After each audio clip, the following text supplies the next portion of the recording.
Well, let's turn things the other way and talk about a make or two that happened in your career that you wouldn't mind sharing with the audience. I think being head of sustainability for the city of Atlanta was one of my best experiences. And I'll tell you one make that was really a game changer was I applied for a grant with the Rockefeller Foundation that completely changed how that program was run. And it was a program called 100 Resilient Cities, which is unfortunately no longer around in its original form, although the Rockefeller Foundation still funds a lot of resilience work and is dedicated to that concept. But we applied for this grant and we were among 100 cities globally that was awarded. It really helped put Atlanta on the map and brought over $1 million in resources to the city of Atlanta, completely funded my position for a 3-year period, and changed completely how we looked at sustainability and pivoted from this concept of sustainability, which is relevant to business. If you experience a hardship, if you experience a crisis, if you're a sustainable company, you'll recover and get back to where you were before. You'll sustain to your previous level. It's really getting back to the status quo. If you're a resilient company, if you're a resilient government, if you're a resilient enterprise, if you suffer a setback, you're going to not only learn from that and recover to the point you were before, but you're going to emerge stronger and you're going to be in a forward upward trajectory as a result of it. So that resilience program was such a hit, even though unfortunately City of Atlanta is not really continuing that under the new administration. Each administration gets to choose their own programs. It's unfortunate. It was a great program, but I took what I learned from that program and it lives with me to this day. I apply those concepts every single day.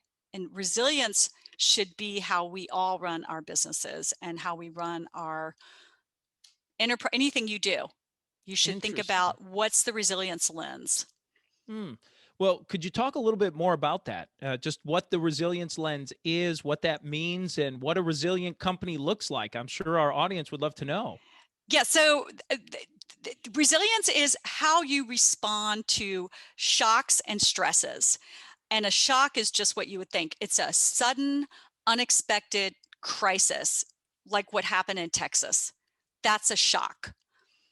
A stress is a long-standing, underlying, often hidden vulnerability in your entire system. So a stress would be poverty, lack of capital, lack of economic mobility, things that really can tear at the fabric of your organization. And what the resilience lens teaches you to focus on is the stresses, because when you experience a shock, which we all will, and you cannot predict the shocks, you just have to accept in business, in life, in government, there will be total crises that come out of left field that you can't anticipate no matter how much strategic planning you do. You can't anticipate. Climate change was a lot of what I worked on.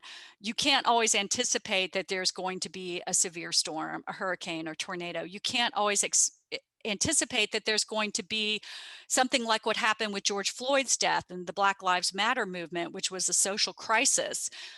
That is, you can't prepare for that in the traditional sense of knowing, all right, we're going to have a race riot on our hands. What you can do to prepare for these crises, these shocks, is tackle the underlying stresses.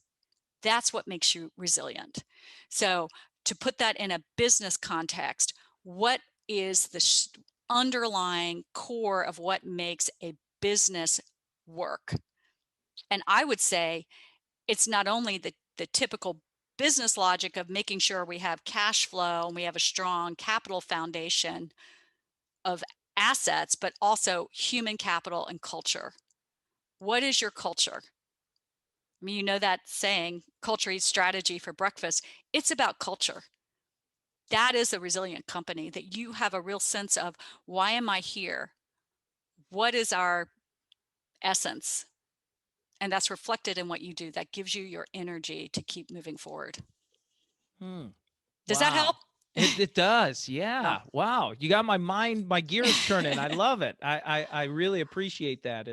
And that's a great point. You never know what No. the shocks are going to happen, right? You mentioned the snowstorm in Texas, or the global pandemic, or these things that just shock Oh, yeah. what you're doing, but it focus on the stressors. That's really really interesting. That's a great point.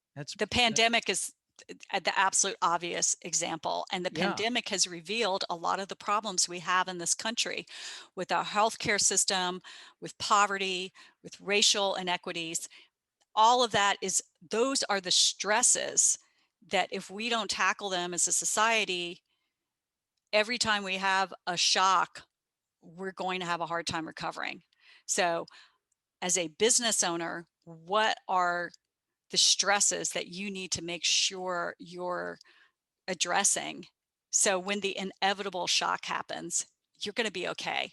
So, like in the Stuckey's context, what hurt us in the pandemic, and I know hurt many businesses, is supply chain, getting access to the product that we needed. And so now we're trying to be more thoughtful and sourcing our supplies locally.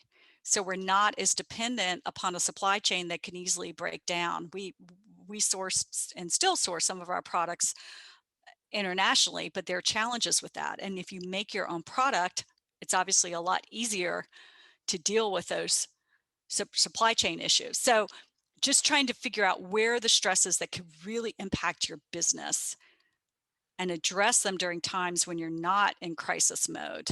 So when that inevitable happens, you're prepared.